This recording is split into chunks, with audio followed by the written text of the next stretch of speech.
The documentary at least asked a really important question, like what's our problem with gun homicide in this country? Right.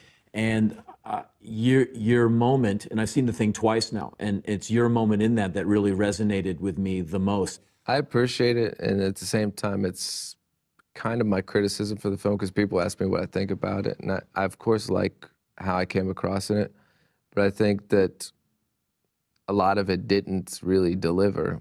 I think there was a lot of stuff in there that I wanted that movie to answer, and it didn't. Yeah. But you know, ultimately, I like what the movie did, but I think as far as the actual subject matter and the answers that I became obsessed with, because I locked myself in an attic for 3 months and didn't want to talk to anybody because I was afraid I was going to get killed and stuff.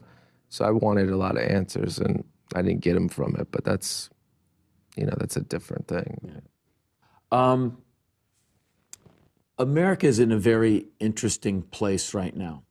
And I'm sure you understand when I say interesting, it's interesting for some very awful reasons. It's like when you're at an art gallery and you're like, that's interesting. Yeah. There's a couple of ways you can have the inflection on interesting to mean yeah. it sucks or it's, yeah, it's interesting. We are definitely in interesting times. Yeah. And I'm sure you're very aware of things that go on. What scares you about America right now?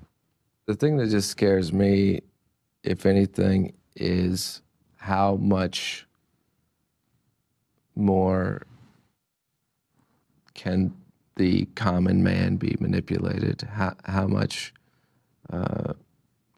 farther can the government go? You know, how longer is it till we get to George Orwell? Yeah. There's so many people that know it and talk about it, you know, however many people will watch your show and they know it and they agree with you, or people that watch Bill Maher, or people that, you know, that watched Bowling for Columbine, and you think, if all these people did something about it, why would we still be in the same position? So it's scary to know that the right wing has such a stronghold. If people really stopped and realized how much art and creative people move the world versus politics and religion, I mean, it's not even up for debate.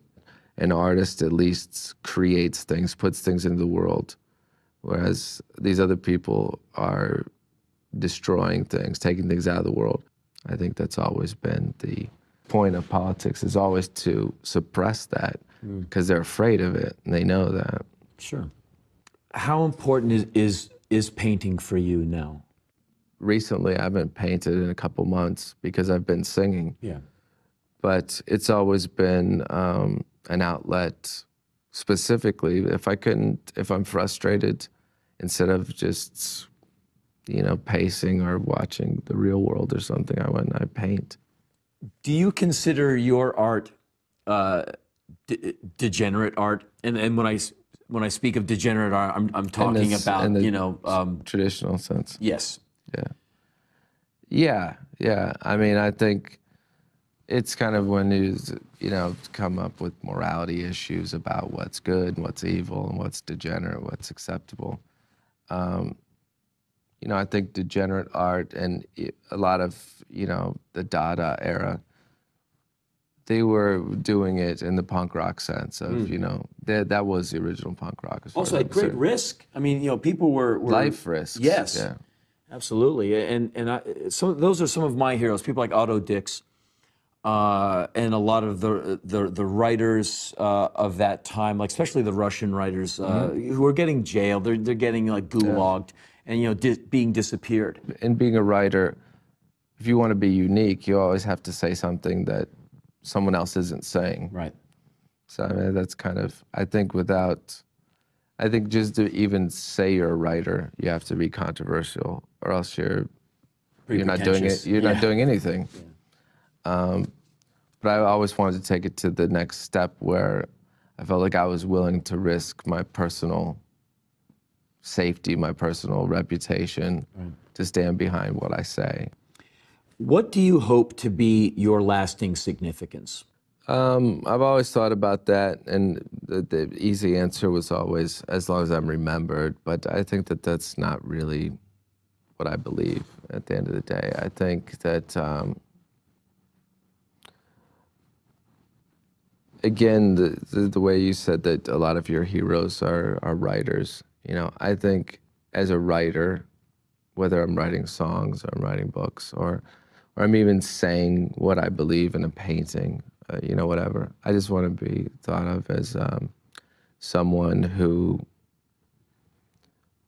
took the time and risked what they stand for, risked their lives, you know, to put that out into the world. Someone who, you know, ultimately was an artist, you know.